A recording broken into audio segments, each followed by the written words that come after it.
Stave 3, the second of the three spirits. Awakening in the middle of a prodigiously tough snore, and sitting up in bed to get his thoughts together, Scrooge had no occasion to be told that the bell was again upon the stroke of 1. He felt that he was restored to consciousness in the right nick of time for the especial purpose of holding a conference with the second messenger dispatched to him through Jacob Marley's intervention. But, finding that he turned uncomfortably cold when he began to wonder which of his curtains this new spectre would draw back, he put them every one aside with his own hands, and lying down again, established a sharp lookout all round the bed. For he wished to challenge the spirit on the moment of its appearance, and did not wish to be taken by surprise and made nervous. Gentlemen of the free and easy sort, who plume themselves on being acquainted with a move or two, and being usually equal to the time of day, express the wide range of their capacity for adventure by observing that they are good for anything from pitch and toss to manslaughter, between which opposite extremes, no doubt, there lies a tolerably wide and comprehensive range of subjects. Without venturing for Scrooge quite as heartily as this, I don't mind calling on you to believe that he was ready for a good broad field of strange appearances, and that nothing between a baby and a rhinoceros would have astonished him very much. Now, being prepared for almost anything, he was not by any means prepared for nothing, and consequently when the bell struck 1, and no shape appeared, he was taken with a violent fit of trembling. 5 minutes. 10 minutes. A quarter of an hour went by, yet nothing came. All this time he lay upon his bed, the very core and center of a blaze of ruddy light which streamed upon it when the clock proclaimed the hour, and which, being only light, was more alarming than a dozen ghosts, as he was powerless to make out what it meant or would be at, and was sometimes apprehensive that he might be at that very moment an interesting case of spontaneous combustion, without having the consolation of knowing it. At last, however, he began to think, as you or I would have thought at first, for it is always the person not in the predicament who knows what ought to have been done in it, and would unquestionably have done it, too. At last, I say, he began to think that the source and secret of this ghostly light might be in the adjoining room, from whence, on further tracing it, it seemed to shine. This idea taking full possession of his mind, he got up softly and shuffled in his slippers to the door. The moment Scrooge's hand was on the lock, a strange voice called him by his name, and bade him enter. He obeyed. It was his own room, there was no doubt about that, but it had undergone a surprising transformation. The walls and ceilings were so hung with living green that it looked a perfect grove, from every part of which bright gleaming berries glistened. The crisp leaves of holly, mistletoe, and ivy reflected back the light as if so many little mirrors had been scattered there, and such a mighty blaze went roaring up the chimney as that dull petrification of a hearth had never known in Scrooge's time or Marley's, or for many and many a winter season gone. Heaped up on the floor, to form a kind of throne, were turkeys, geese, game, poultry, brawn, great joints of meat, suckling pigs, long wreaths of sausages, mince pies, plum puddings, barrels of oysters, red-hot chestnuts, cherry-cheeked apples, juicy oranges, luscious pears, immense twelfth cakes, and seething bowls of punch that made the chamber dim with their delicious steam. In easy state upon this couch there sat a jolly giant, glorious to see, who bore a glowing torch in shape not unlike Plenty's horn, and held it up, high up, to shed its light on Scrooge as he came peeping round the door. "Come in!" exclaimed the ghost. "Come in, and know me better, man." Scrooge entered timidly, and hung his head before this spirit. He was not the dogged Scrooge he had been, and though the spirit's eyes were clear and kind, he did not like to meet them. "I am the ghost of Christmas present," said the spirit. "Look upon me." Scrooge reverently did so. It was clothed in one simple deep green robe or mantle, bordered with white fur. This garment hung so loosely on the figure that its capacious breast was bare, as if disdaining to be warded or concealed by any artifice. Its feet, observable beneath the ample folds of the garment, were also bare, and on its head it wore no other covering than a holly wreath, set here and there with shining icicles. Its dark brown curls were long and free as its genial face, its sparkling eye, its open hand, its cheery voice, its unconstrained demeanor, and its joyful air. Girded round its middle was an antique scabbard, but no sword was in it, and the ancient sheath was eaten up with rust. "You have never seen the like of me before," exclaimed the spirit. "Have never walked forth with the younger members of my family, meaning, for I am very young, my elder brothers born in these later years?" pursued the phantom. "I don't think I have," said Scrooge. "I am afraid I have not. Have you had many brothers, spirit?" "More than 1,800, said the ghost. "A tremendous family to provide for," muttered Scrooge. The ghost of Christmas Present rose. "Spirit," said Scrooge submissively, "conduct me where you will. I went forth last night on compulsion, and I learnt a lesson which is working now. Tonight, if you have aught to teach me, let me profit by it. Touch my robe." Scrooge did as he was told, and held it fast. Holly, mistletoe, red berries, ivy, turkeys, geese, game, poultries, brawn, meat, pig sausages, oysters, pies, puddings, fruit, and punch all vanished instantly. So did the room, the fire, the ruddy glow, the hour of night, and they stood in the city streets on Christmas morning, where, for the weather was severe, the people made a rough but brisk and not unpleasant kind of music in scraping the snow from the pavement in front of their dwellings and from the tops of their houses, whence it was mad delight to the boys to see it come plumping down into the road below and splitting into artificial little snowstorms. The house fronts looked black enough, and the windows blacker, contrasting with the smooth white sheet of snow upon the roofs, and with the dirtier snow upon the ground, which last deposit had been ploughed up in deep furrows by the heavy wheels of carts and wagons, furrows that crossed and recrossed each other hundreds of times where the great streets branched off and made intricate channels hard to trace in the thick yellow mud and icy water. The sky was gloomy, and the shortest streets were choked up with a dingy mist, half thawed, half frozen, whose heavier particles descended in a shower of sooty atoms, as if all the chimneys in Great Britain had, by one consent, caught fire, and were blazing away to their dear hearts' content. There was nothing very cheerful in the climate or the town, and yet there was an air of cheerfulness abroad that the clearest summer air and brightest summer sun might have endeavored to diffuse in vain. For the people who were shoveling away on the housetops were jovial and full of glee, calling out to one another from the parapets, and now and then exchanging a facetious snowball, better-natured missile far than many a wordy jest, laughing heartily if it went right, and not less heartily if it went wrong. The poulterers' shops were still half open, and the fruiterers were radiant in their glory. There were great round pot-bellied baskets of chestnuts, shaped like the waistcoats of jolly old gentlemen, lolling at the doors, and tumbling out into the street in their apoplectic opulence. There were ruddy, brown-faced, broad-girthed Spanish onions, shining in the fatness of their growth like Spanish friars, and winking from their shelves in wanton slyness at the girls as they walked by and glanced demurely at the hung-up mistletoe. There were pears and apples clustered high in blooming pyramids. There were bunches of grapes, made in the shopkeeper's benevolence to dangle from conspicuous hooks that people's mouths might water gratis as they passed. There were piles of filberts, mossy and brown, recalling in their fragrance ancient walks among the woods and pleasant shufflings ankle-deep through withered leaves. There were Norfolk biffins, squab and swarthy, setting off the yellow of the oranges and lemons, and, in the great compactness of their juicy persons, urgently entreating and beseeching to be carried home in paper bags and eaten after dinner.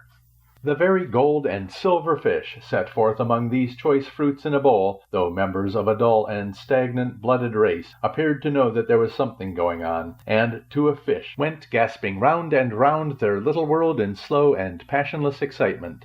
The grocers, oh, the grocers, nearly closed, with perhaps 2 shutters down or one, but through those gaps such glimpses! It was not alone that the scales descending on the counter made a merry sound, or that the twine and roller parted company so briskly, or that the canisters were rattled up and down like juggling tricks, or even that the blended scents of tea and coffee were so grateful to the nose, or even that the raisins were so plentiful and rare, the almonds so extremely white, the sticks of cinnamon so long and straight, the other spices so delicious, the candied fruits so caked and spotted with molten sugar as to make the coldest lookers-on feel faint and subsequently bilious. Nor was it that the figs were moist and pulpy, or that the French plums blushed in modest tartness from their highly decorated boxes, or that everything was good to eat and in its Christmas dress. But the customers were all so hurried and so eager in the hopeful promise of the day that they tumbled up against each other at the door, clashing their wicker baskets wildly, and left their purchases upon the counter, and came running back to fetch them, and committed hundreds of the like mistakes in the best humor possible, while the grocer and his people were so frank and fresh that the polished hearts with which they fastened their aprons behind might have been their own, worn outside for general inspection, and for Christmas daws to peck at if they chose. But soon the steeples called good people all to church and chapel, and away they came, flocking through the streets in their best clothes and with their gayest faces.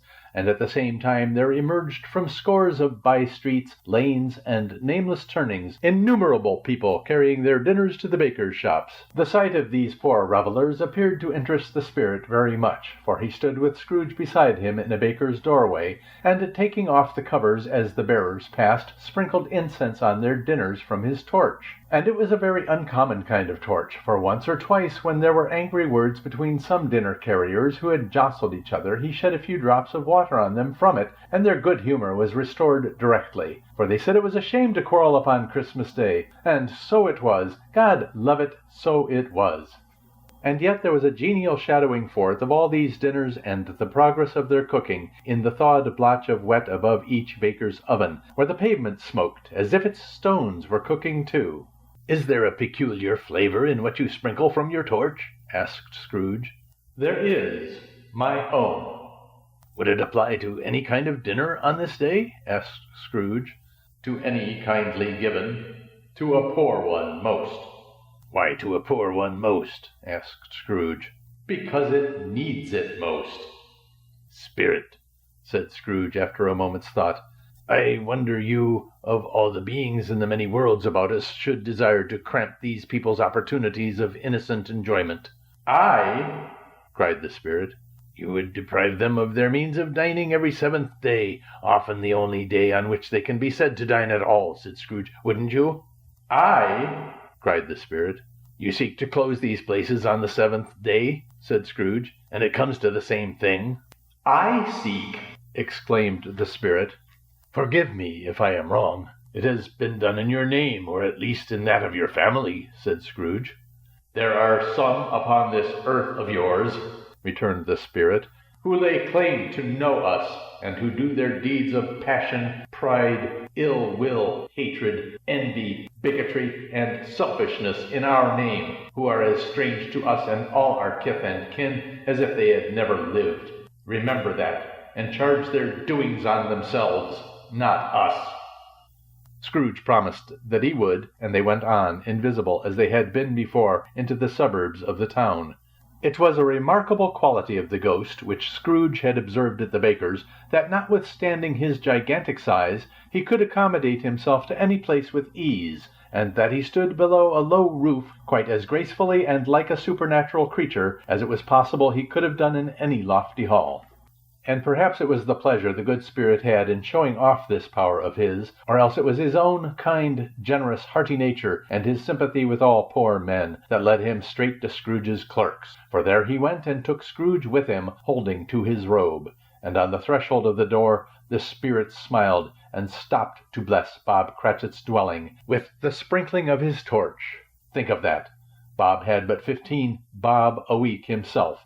He pocketed on Saturdays but 15 copies of his Christian name, and yet the ghost of Christmas present blessed his 4-roomed house.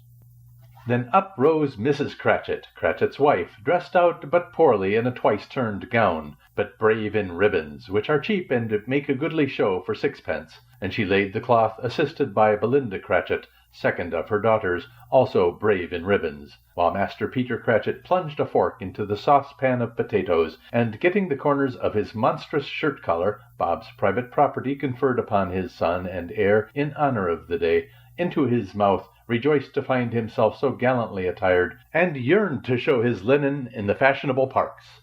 And now 2 smaller Cratchits, boy and girl, came tearing in, screaming that outside the baker's they had smelt the goose, and known it for their own, and basking in luxurious thoughts of sage and onion, these young Cratchits danced about the table, and exalted Master Peter Cratchit to the skies, while he, not proud although his collars nearly choked him, blew the fire until the slow potatoes bubbling up knocked loudly at the saucepan lid to be let out and peeled. "What has ever got your precious father, then?" said Mrs. Cratchit, "and your brother, Tiny Tim, and Martha weren't as late last Christmas Day by half an hour." "Here's Martha, mother," said a girl, appearing as she spoke. "Here's Martha, mother," cried the 2 young Cratchits. "Hurrah! There's such a goose, Martha!" "Why, bless your heart alive, my dear, how late you are," said Mrs. Cratchit, kissing her a dozen times and taking off her shawl and bonnet for her with officious zeal. "We'd a deal of work to finish up last night," replied the girl, "and had to clear away this morning, mother." "Well, never mind, so long as you are come," said Mrs. Cratchit. "Sit ye down before the fire, my dear, and have a warm, Lord bless ye." "No, no, there's father coming," cried the 2 young Cratchits, who were everywhere at once. "Hide, Martha, hide!" So Martha hid herself, and in came little Bob the father with at least 3 feet of comforter, exclusive of the fringe, hanging down before him, and his threadbare clothes darned up and brushed to look seasonable, and Tiny Tim upon his shoulder. Alas for Tiny Tim! He bore a little crutch, and had his limbs supported by an iron frame. "Why, where's our Martha?" cried Bob Cratchit, looking round. "Not coming," said Mrs. Cratchit. "Not coming?" said Bob with a sudden declination in his high spirits, for he had been Tim's blood horse all the way from church, and had come home rampant. "Not coming? Upon Christmas Day?" Martha didn't like to see him disappointed, if it were only in joke, so she came out prematurely from behind the closet door and ran into his arms, while the 2 young Cratchits hustled Tiny Tim and bore him off into the wash-house, that he might hear the pudding singing in the copper. "And how did little Tim behave?" asked Mrs. Cratchit, when she had rallied Bob on his credulity, and Bob had hugged his daughter to his heart's content. "As good as gold," said Bob, "and better. Somehow he gets thoughtful sitting by himself so much, and thinks the strangest things you ever heard. He told me, coming home, that he hoped the people saw him in the church, because he was a cripple, and it might be pleasant to them to remember upon Christmas Day who made lame beggars walk and blind men see." Bob's voice was tremulous when he told them this, and trembled more when he said that Tiny Tim was growing strong and hearty. His active little crutch was heard upon the floor, and back came Tiny Tim before another word was spoken, escorted by his brother and sister to his stool before the fire. And while Bob, turning up his cuffs, as if, poor fellow, they were capable of being made more shabby, compounded some hot mixture in a jug with gin and lemons, and stirred it round and put it on the hob to simmer, Master Peter and the 2 ubiquitous young Cratchits went to fetch the goose, with which they soon returned in high procession. Such a bustle ensued that you might have thought a goose the rarest of all birds, a feathered phenomenon to which a black swan was a matter of course, and in truth it was something very like it in that house.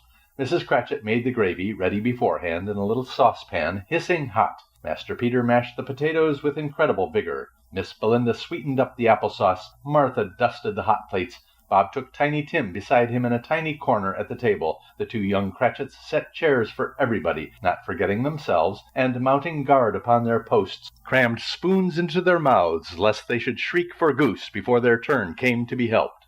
At last the dishes were set on, and grace was said. It was succeeded by a breathless pause, as Mrs. Cratchit, looking slowly all along the carving-knife, prepared to plunge it in the breast. But when she did, and when the long-expected gush of stuffing issued forth, one murmur of delight arose all round the board, and even Tiny Tim, excited by the 2 young Cratchits, beat on the table with the handle of his knife, and feebly cried, "Hurrah!"